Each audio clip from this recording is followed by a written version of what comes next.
Wake up all the teachers, time to teach a new way. Maybe then they'll listen to what you have to say. They're the ones who's coming up, and the world is in their hands. When you teach the children, teach them the very best you can. The world won't get no better if we just let it be.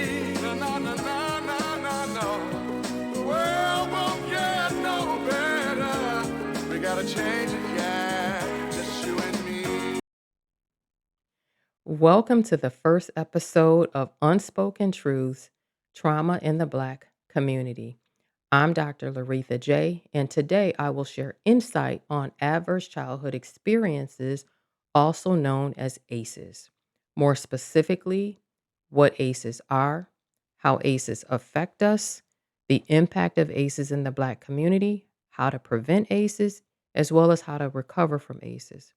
So let's dive in. Let's talk about ACEs. What are they?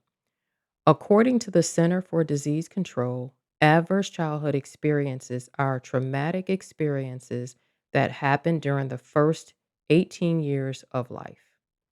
ACEs can have long term effects on health and well being in childhood, as well as life opportunities, which may affect education and job potential in adulthood.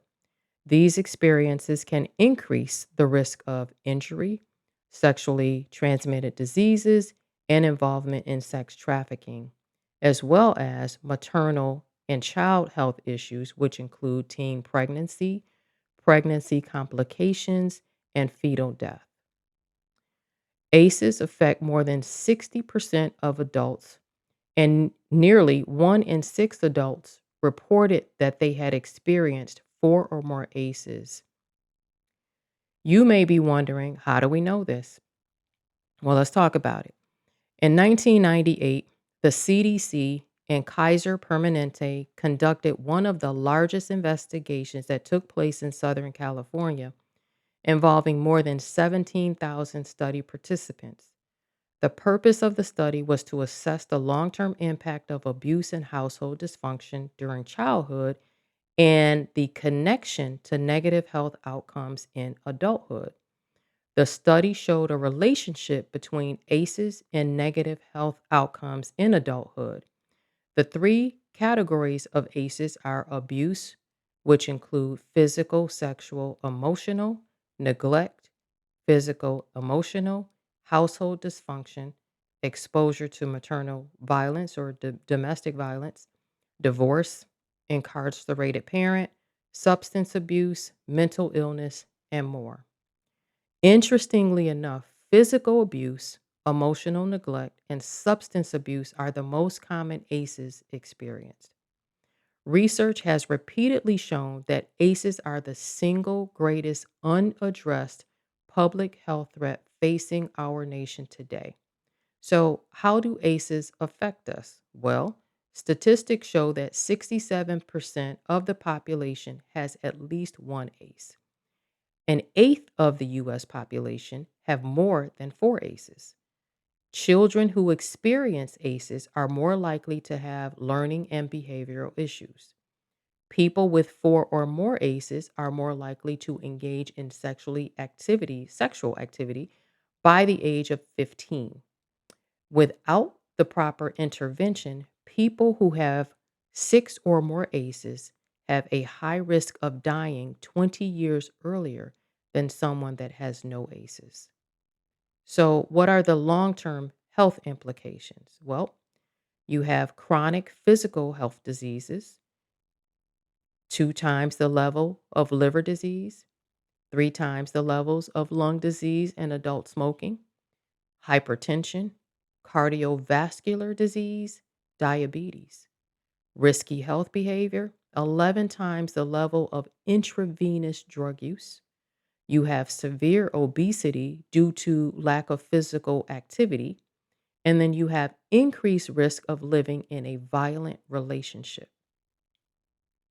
When we talk about mental illness, you have 4.5 times more likely to develop depression, 14 times the number of suicide attempts, as well as anxiety. So when you think about, what we talked about, all of these things lead to early death. You have the ACEs that affects the neural development, the social, emotional, cognitive impairment, the adoption of health risk behaviors, which we just talked about, diseases, disabilities, social problems, all lead to early death. So, what does this look like in the Black community? ACEs occur regularly across all races, all economic classes, and geographic regions. However, there is a much higher prevalence of ACEs for those who live in poverty. According to the Child and Adolescent Health Measurement Initiative, 53% of Black youths experience one ACE as compared to 36% white youths. National studies have found that even though Black people have lower current and lifetime rates of depression than whites, the depression is more persistent, severe, and debilitating. And what's even more concerning is it often goes left untreated. ACEs and other race based traumatic stress caused by both individual level experiences, such as discrimination.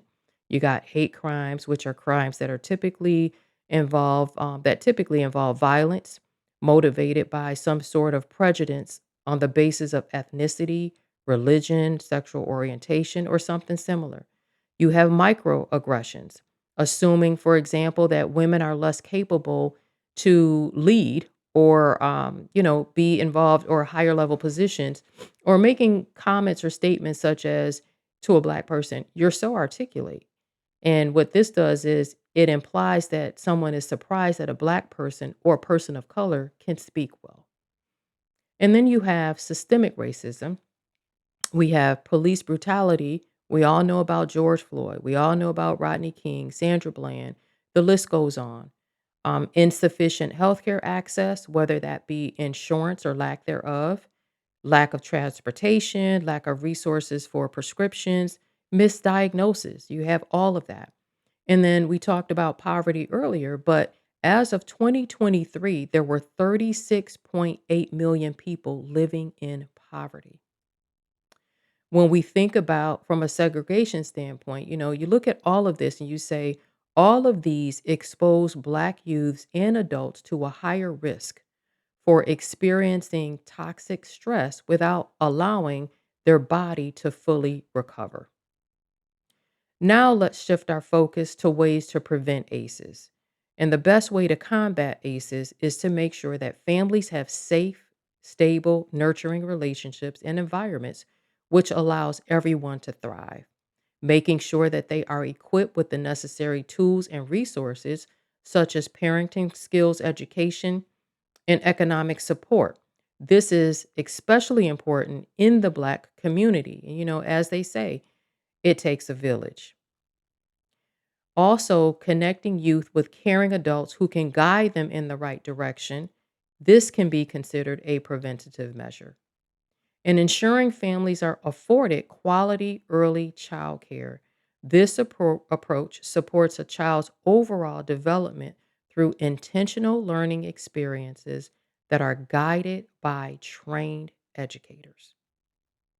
There are also prevention programs to help bridge these gaps. For example, home visitation programs where they provide information on child health, development, and care, all of which facilitates a safe, stable, and nurturing relationship in the home.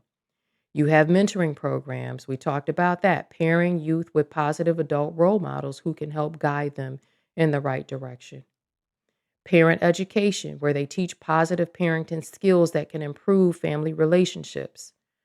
Community based programs, after school programs like the Boys and Girls Club that offer structured support, helps to develop skills and connect youth to positive community activities like health and community based fairs. Then we also talked about early childhood programs, making sure that they have a quality child care. They're enrolled in a quality child care program that creates a strong foundation and fosters healthy development. Now, if you're interested in reviewing the ACEs questionnaire, which is comprised of 10 questions, I included it in the link below. You can review the questionnaire to see what questions were asked during that ACEs study. There's also a link to a site in which you can take the ACEs quiz and you can see how you fare.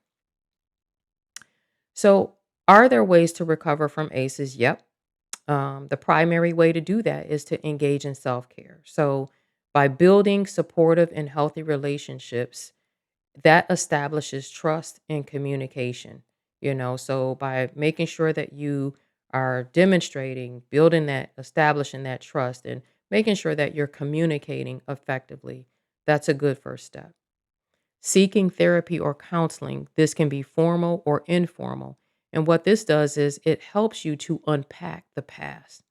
Taking steps to acknowledge these experiences can serve as a catalyst to breaking cycles so that you can improve your overall well being. Mindfulness meditation. There are a multitude of medications on the market to help manage stress, anxiety, depression, all of that. But we know all of those come with side effects. Now, research has shown, though, that our breath is the best natural calming treatment. And oh, by the way, the beauty of it is there are zero side effects.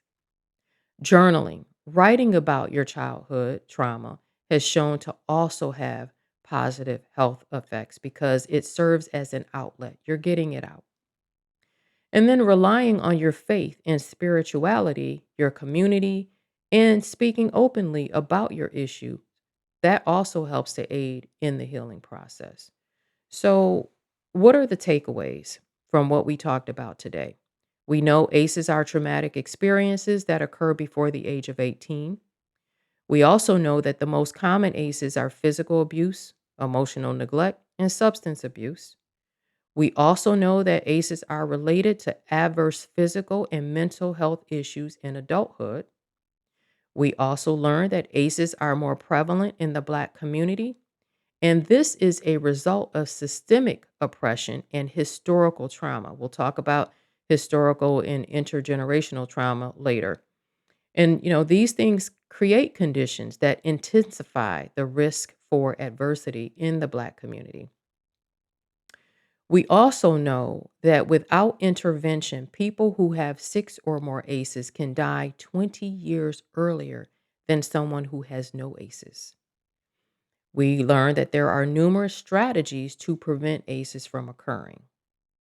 And we also knew or learned that practicing self care is a great way to recover and to heal from ACEs.